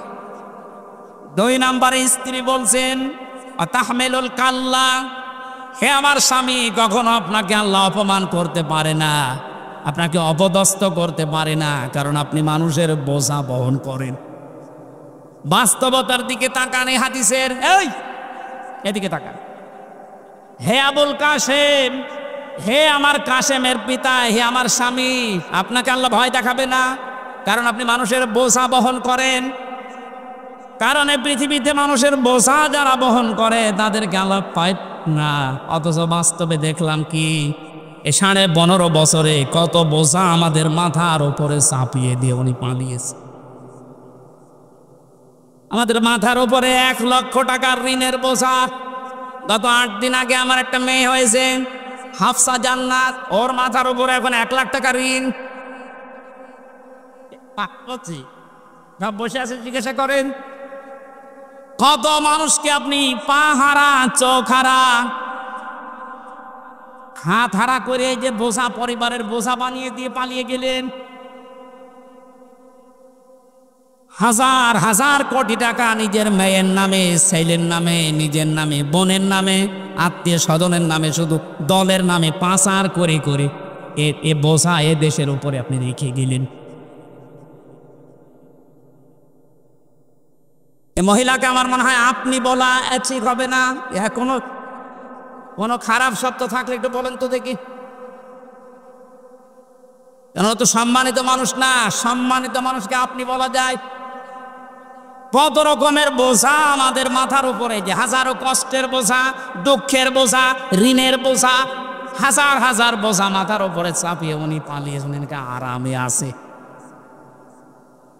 আপনি নবীর আদর্শ মানেন নাই। নবীর আদর্শ হচ্ছে পৃথিবীতে মানুষের বোঝা বহন করা, হালকা করে দেওয়া, আর আপনি আরো বোঝা দিয়ে গেলেন। আপনি নবীর উম্মত না। কে বলতে চাইলাম, আপনি না বুঝলেও এরা বুঝেছে। সুতরাং যারা মানুষের বোঝা আরো ভারী করে দেন, হালকা না করে বোঝা আরো ভারী করেন, আরো বেশি করে দেন বোঝা। এই যে 3টা বছর আমার জেলে রেখে কত রকমের বোঝা আমার উপরে চাপিয়ে দিয়েছিলেন, আমার পরিবারের উপরে, আমার মা বাবার উপরে, আমার সন্তানের উপরে কত বোঝা চাপিয়েছিলেন। তারা খেয়ে না খেয়ে 3টা বছর পার করেছে। কি কারণে? কোনো কারণ নেই, এমনি। কি কারণে বলো তো? এমনি না, কোনো কারণ নেই। কয়েকদিন আগে আমার মামলা খারিজ হয়ে গেছে সব, বিচারপতি কর্তৃক, আদালত কর্তৃক এটা প্রমাণিত যে আমার কোনো দোষ পাইনি, আমি নির্দোষ। সুতরাং নির্দোষ মানুষকে আপনি 3টা বছর জেলে রেখে যে বোঝা দিলেন, এখন তো আপনি আরামে আছেন। আমিও চাই আমার মতো 3 বছর আপনি জেলে থাকেন। আর ব্যারিস্টার আরমানকে গুম করেছিলেন, তার জন্য 8 বছর। 8 আর 3 কত হয়? আমান আজমিকে 8 বছর, কত হয়? 19 বছর আগে থাকবেন মাটির নিচে, এরপরে আপনি চট করে ঢুকে পড়বেন।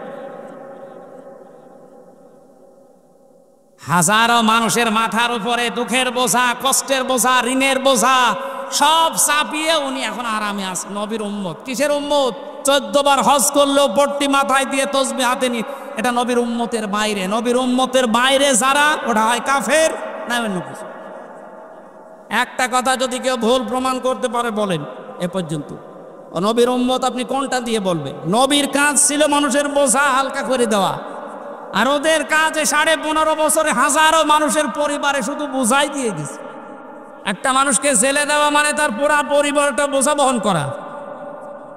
সে নিজেরা খেতে পারে না, জেলখানায় টাকা পাঠানো লাগে 10,000 20,000 করে, তাও 2 দিন 5 দিন 10 দিন পরে ছেড়ে দিলে তো হয় 3 বছর 5 বছর 10 বছর।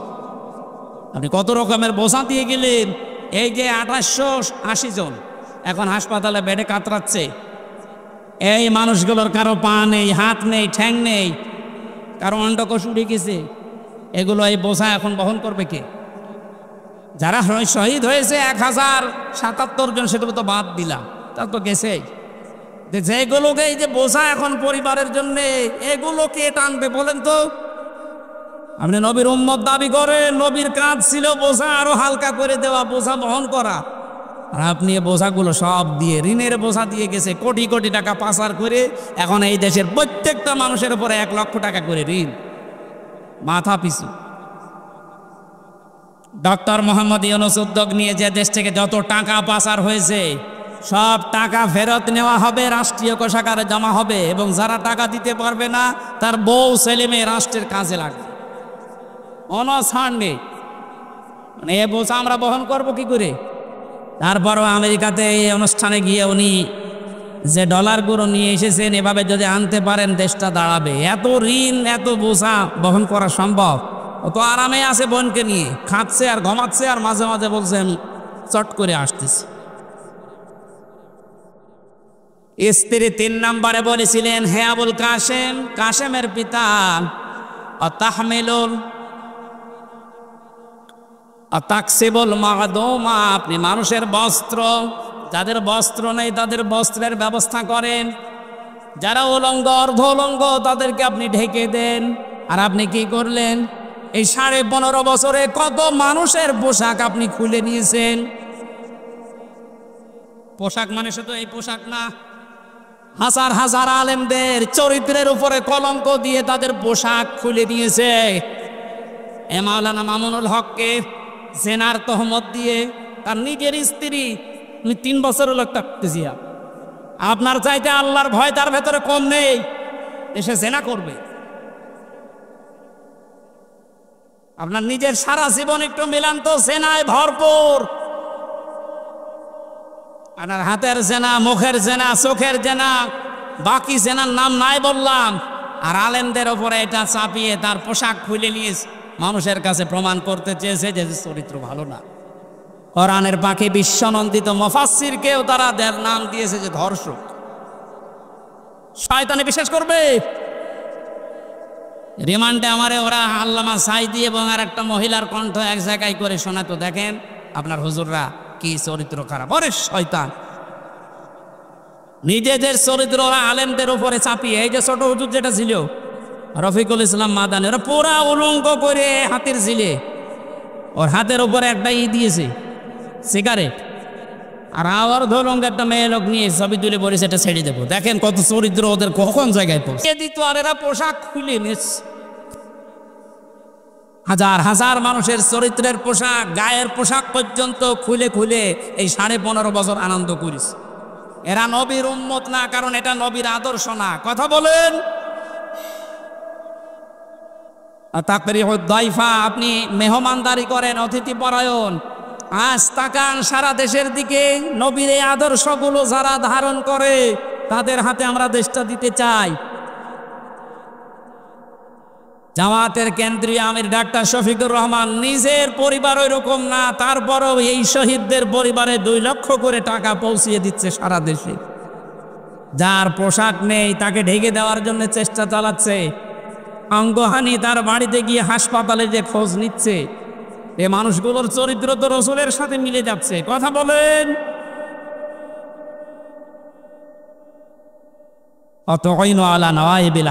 আপনি হককে সাহায্য করেন, হক প্রতিষ্ঠার জন্য কাজ করেন। নবীজির স্ত্রী যা যা বলেছিল নবীর পক্ষে, আমরা এখন বাস্তবে দেশে বাংলাদেশ জামাত ইসলামী ছাত্র শিবিরের ভেতরে দেখতে পাচ্ছি।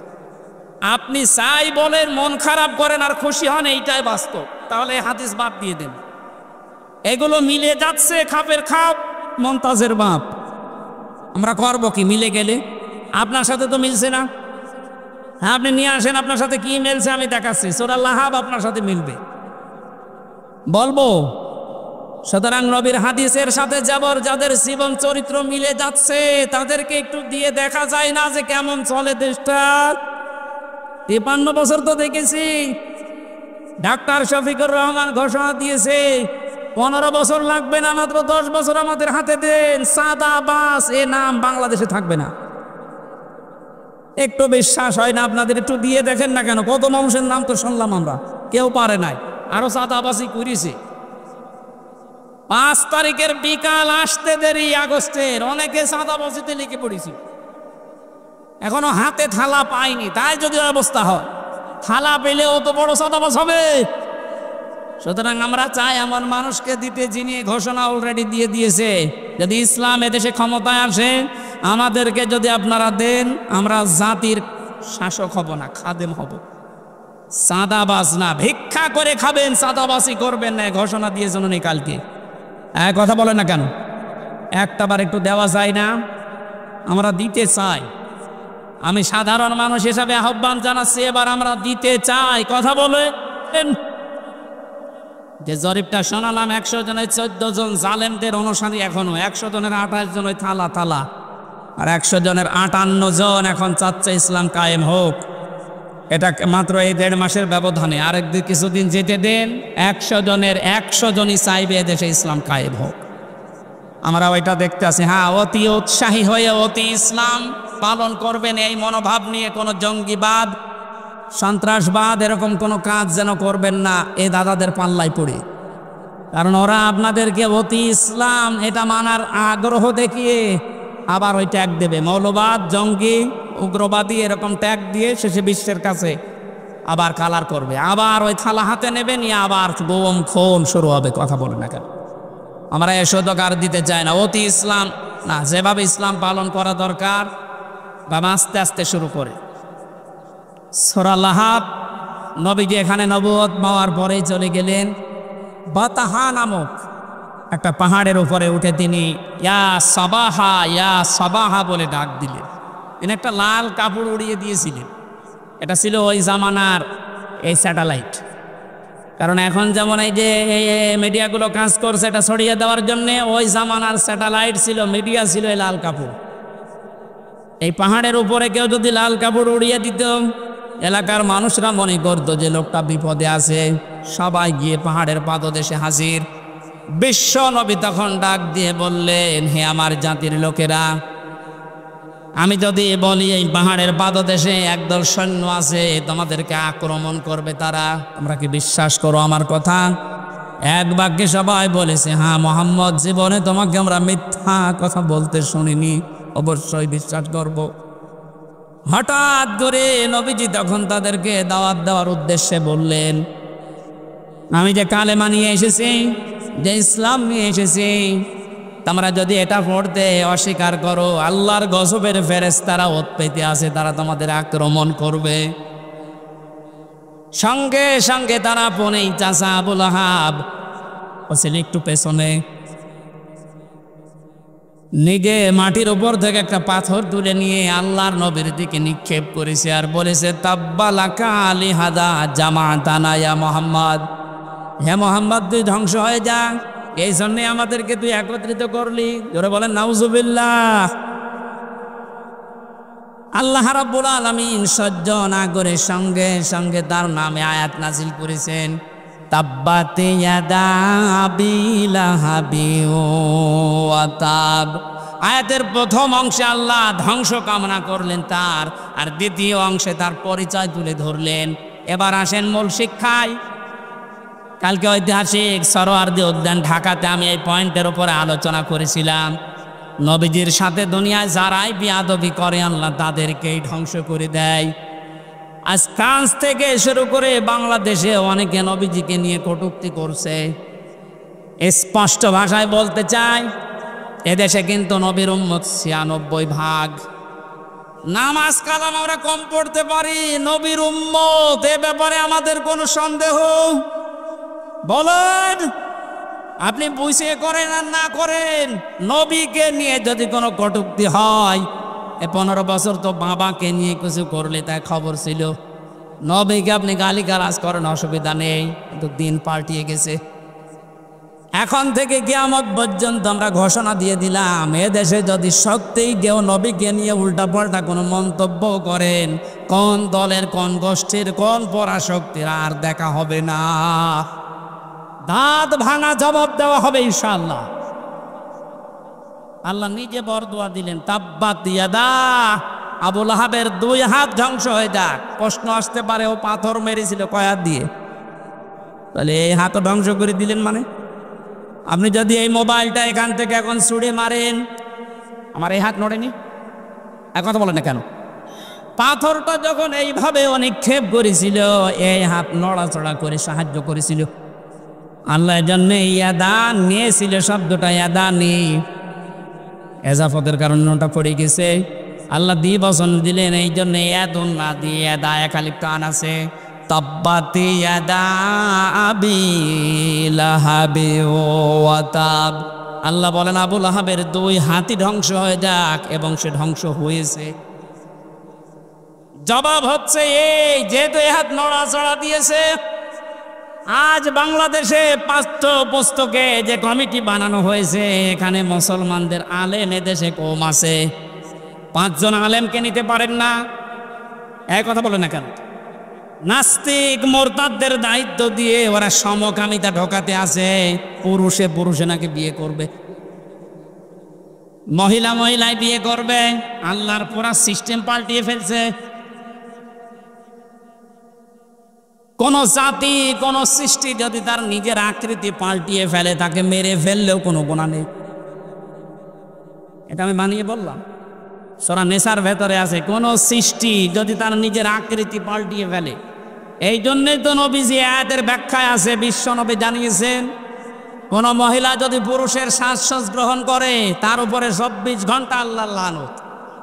কোন মহিলা কোন নারী যদি নিজের আকৃতি পাল্টিয়ে পুরুষের বেশ ধরে, কোন পুরুষ যদি নিজের আকৃতি পাল্টিয়ে মহিলার বেশ ধরে, আর সিনেমা নভেল নাটক যারা বানাচ্ছেন নারীর বেশ পুরুষে ধরছে, পুরুষের বেশ নারী ধরছেন, ধরেন, আমরা নিষেধ করেছেন। আপনার জাহান্নামে যেতে চান, আরো দরকার পাশায় লাত্তি দিয়ে দেব, কোনো অসুবিধা নেই। কিন্তু সাবধান, আজ এই সমস্ত নভেল নাটক এই বানিয়ে অনেক রসুলের দাড়ি লাগিয়েছে, রসুলের টুপি মাথায় দিয়েছে, জোব্বা গায়ে দিয়ে প্রেম প্রীতি এগুলো দেখাচ্ছে। আমরা এটা সামনে আর মেনে নেব না। বিশ্ব নবীর আদর্শ দিয়ে কলঙ্কিত করে সিনেমা বানাবেন, এটাই দেশের মুসলমানেরা অনেকে বোঝে না, তাই কিছু বলে না। বুঝে যদি পেলে আপনার কিন্তু খবর হয়ে যাবে। সুতরাং আগামীতে এরকম সিনেমা আমরা বন্ধ করতে চাই, এরকম নভেল নাটক থিয়েটার আমরা বন্ধ করতে চাই যেখানে রসুলের দাড়ি, তার টুপি, তার জব্বাকে অপমান করা হচ্ছে। এগুলো দিয়ে একটা বেপরদা মহিলার সাথে প্রেম প্রীতি করবে আর ওগুলো দেখাবে মানুষকে। এটা বিভিন্ন ভাষায় ড্রাবিং হবে, সারা পৃথিবীতে যাবে, মানুষ বুঝবে যে মুসলমানদের নবীর চরিত্র মনে হয় এরকম। নবীর চরিত্র কেউ এরকম ছিল? বিশ্বনবী মসজিদে নামাজ পড়তে যাওয়ার সময় একটা বেপরদা মহিলা সামনে পড়েছিল, সঙ্গে সঙ্গে নিজের দৃষ্টিকে নিম্নগামী কমে বাড়িতে আসলেন, হযরতে হাফসাকে ডাক দিলেন। হযরতে হাফসাকে ডাক দিয়ে মন মতো দেখলেন। হযরতে হাফসা বলেন, হে রাসূল, আপনি তো মসজিদে যাচ্ছিলেন, হঠাৎ এসে আমাকে দেখা আরম্ভ করলেন। নবীজি বললেন, দেখো, মসজিদে যাওয়ার সময় একটা বেপরদা মহিলা আমার সামনে পড়েছিল, আমি তাড়াতাড়ি এসে ওকে না দেখে তোমাকে দেখলাম। ওকে দেখলে আমার কবিরা গুনাহ হবে, তোমাকে দেখলে আমার সওয়াব হবে। যে নবীর চরিত্র এত পুত পবিত্র, তার টুপিকে, তার দাড়িকে আপনি এই নিলয় আলমগীর নাকি এক শয়তান আছে এর মুখে লাগিয়ে প্রেম প্রীতি শেখাচ্ছে। কথা বলেন না কেন? যারা এগুলো করছেন এর পেছনে যারা বাম হাতের মতো নাড়াচাড়া দিচ্ছেন, আমরা কিন্তু তাদের চিনি। পাঠ্যপুস্তকে যারা ৯৬% মুসলমানের দেশে উল্টাপাল্টা জিনিস লাগাচ্ছেন, এই দুইজন নাস্তিকের কাজ না, এর পেছনে অনেক রাঘব বোয়াল মনে হয় হাতে এই বাম হাতের মতো নাড়াচাড়া দিচ্ছে। যারা দিচ্ছেন সাবধান, আল্লাহ যদি ধরে এ হাত শুধু না, এ হাত ধ্বংস করে দিবে এবং ধ্বংস হবে নতাব্বা। আবুল আহাব যেমন নিজে ধ্বংস হয়েছিল, আজ যারা ইসলামের বিরুদ্ধে, নবীর বিরুদ্ধে ডান হাত ব্যবহার করছেন, বাম হাত দিয়ে অনেকে পেছন দরজা দিয়ে নাড়াচাড়া দিচ্ছেন, আপনি ধ্বংস হবেন, মাস্ট বি ধ্বংস হবে। মা আগনা আনহু মালুহু ওয়া মা কাসাব, আপনার সম্পদ আদি যা অর্জন করেছেন একটাও কাজে আসবে না। বাস্তব প্রমাণ এই দরবেশের, একটা টাকাও কাজে আসতেছে। শুনলাম হাটারে অবৈধ টাকা নিয়ে এসে নাকি এখন রিমান্ডে বাড়ির খাবার খাচ্ছে। বাড়ির খাবার, আমাদেরকে মাখানো খাবার এনে দিতেন।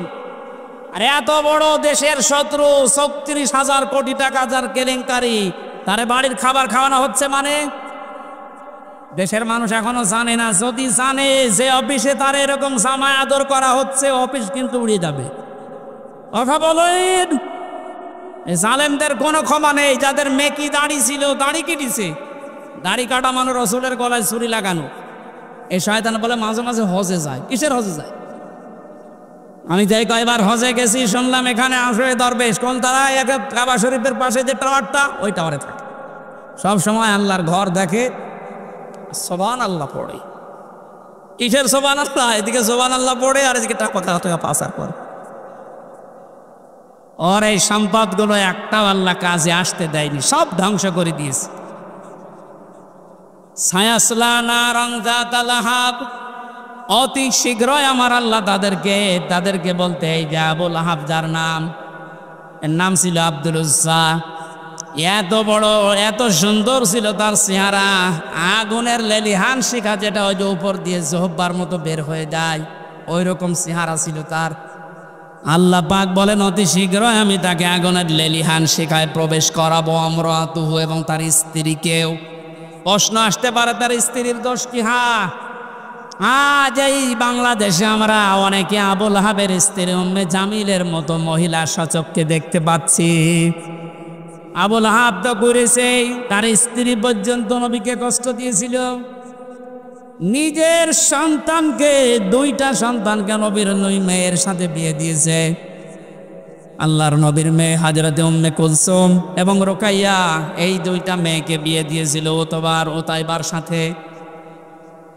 এই দুইটা ছেলের সাথে বিয়ে দিয়ে নবীজি যখন দিনের প্রচার আরম্ভ করলেন, এই সূরা লাহাব যখন নাজিল হচ্ছিল, তখন এই মহিলা নিজে তার ছেলে দুইটাকে ডাক দিয়ে বলেছে, দেখো মুহাম্মদ আমাদের নামে কবিতা বানিয়েছে, গালিগালাজ করে। জোরে বলেন নাউজুবিল্লাহ। কোরআনের আয়াতগুলো কি কবিতা? আরো জোরে বলেন।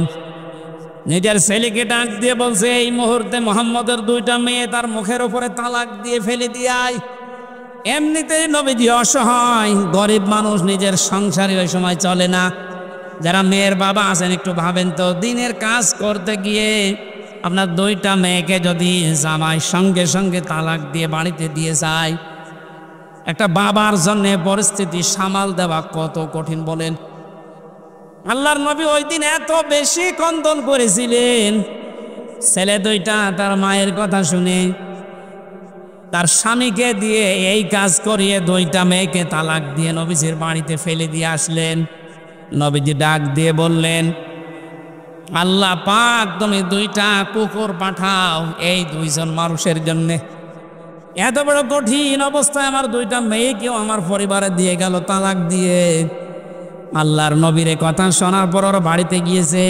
এই উম্মে জামিল আবু লাহাবের স্ত্রী ডাক দিয়ে বলে, সন্তানেরা যা করেছো মারহাবা তোমাদের। হ্যাঁ, তোমাদেরকে মুহাম্মদের মেয়েকে ওখানে দেওয়ার সময় কিছু কোনো কথাবার্তা কি শুনতে পেয়েছো? আবু লাহাবের দুই সন্তান উতবা আর উতাইবা ডাক দিয়ে বলে, আম্মা আবু লাহাব, আমার বাবার কথা মতো আপনার কথা মতো আমরা দুইটা বোনকে তালাক দিয়ে এসেছি। মুহাম্মদ কান্নাকাটি করছিল আর আসার সময় বলেছে আমাদেরকে নাকি দুইটা কুকুরে খাবে, বাঘে খাবে। আবু লাহাবের স্ত্রী উম্মে জামিল ডাক দিয়ে বলছে, সন্তান এতক্ষণ যা বলছিলে শুনছিলাম, ভালোই লাগছিল, এখন যেটা বললে এটা তো কেমন লাগে? কারণ ও ছেলে যা বলে তাই হয়ে যায়। তোমাদেরকে খুব সাবধানে রাখা লাগবে।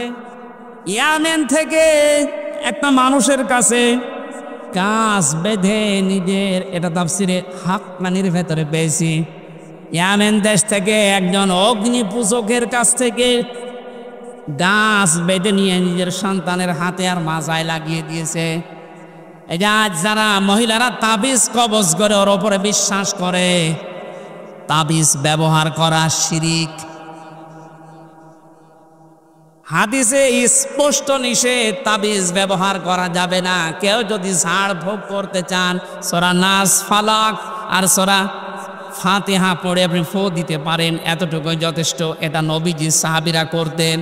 তাবিজ কবজ লাগিয়ে বিশ্বাস করা লাগবে এটা আমাকে বাঁচাবে, এই বিশ্বাস আবু লাহাবের স্ত্রীর।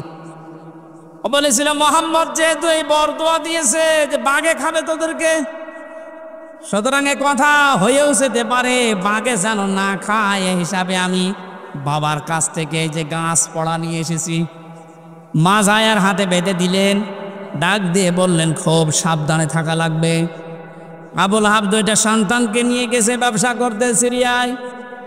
প্রতিমধ্যে ওই দেশে প্রবেশ করার পরে লোকজন ডাক দিয়ে বসে, দুইটা কি? বলে আমার ছেলে। যে দেশে এমনিতেই বাঘের উৎপাত বেশি আর আপনি ছেলে নিয়ে এসেছেন, তাড়াতাড়ি দেশে পাঠান। এ বয়সে ছেলের আমরা খুব নিরাপদে রাখি, খুব সতর্কতার সহিত রাখি এ বয়সের ছেলেদেরকে।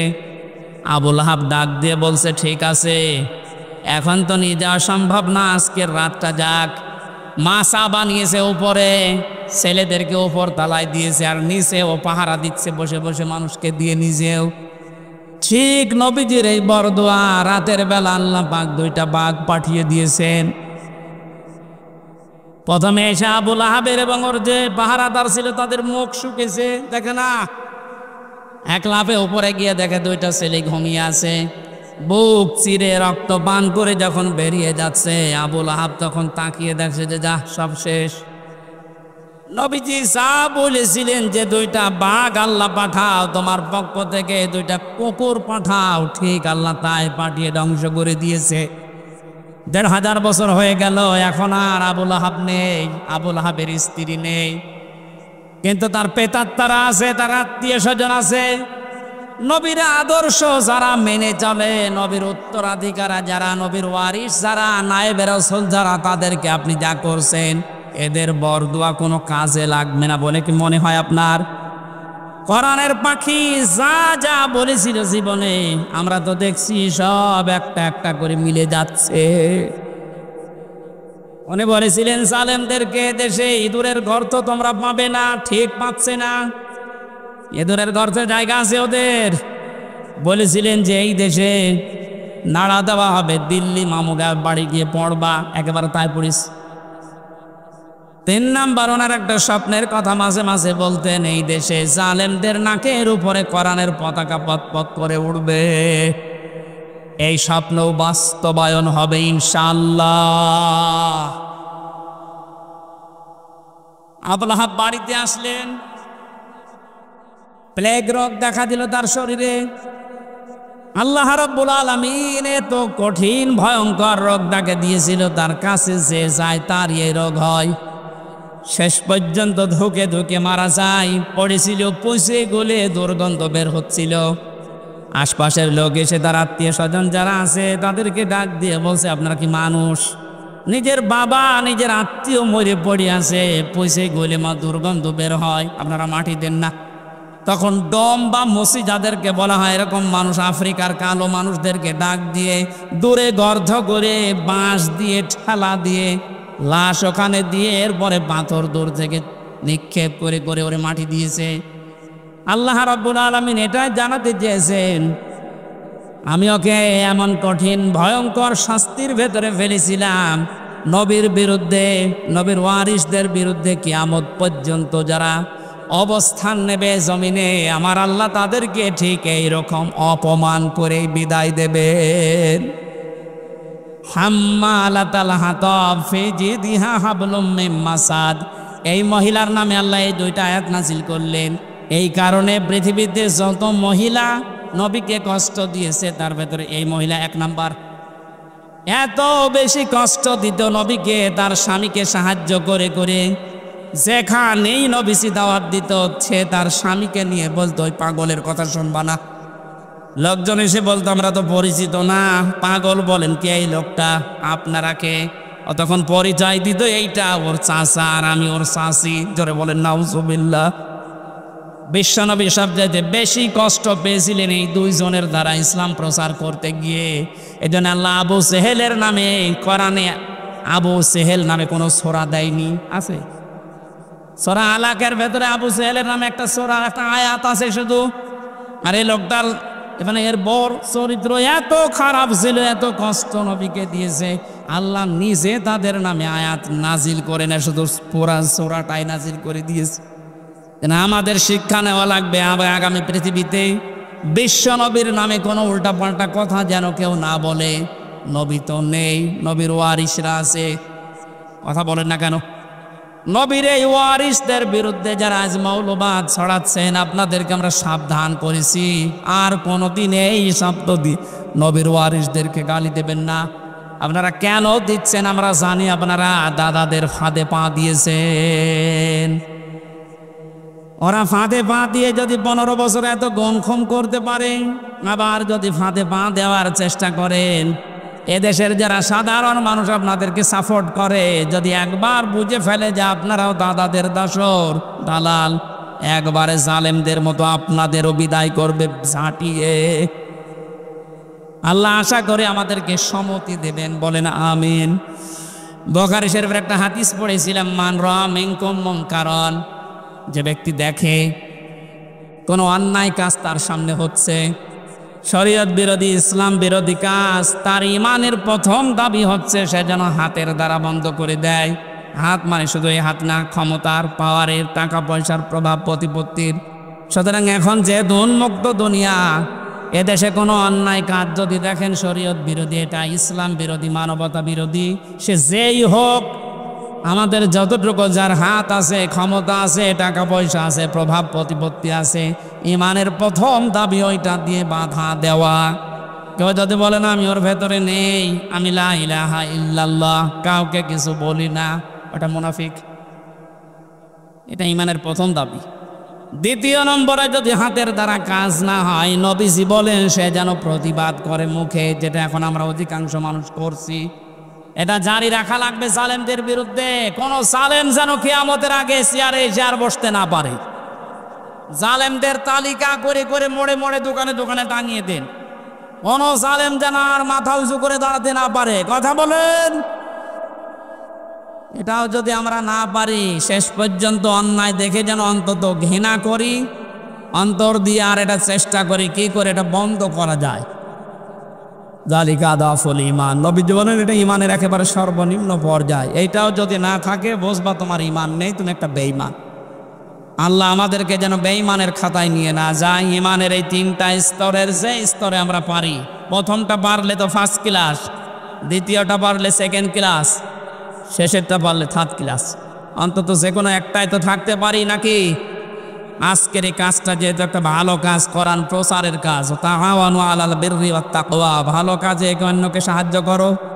আপনারা নিজেরা করেননি, ওরা করেছে, ওনারা সাহায্য চাচ্ছে, আপনাদের সামর্থ্য মতো দিয়েছে। এখন যারা যাচ্ছে ওদের কাছে অন্তত এই আয়াতটা মেনে নিয়ে কিছু সর্বশেষ একটু দিয়ে যান। যারা যাচ্ছে যান, আপনারা বের করে রাখেন, সর্বশেষ দিয়ে যান।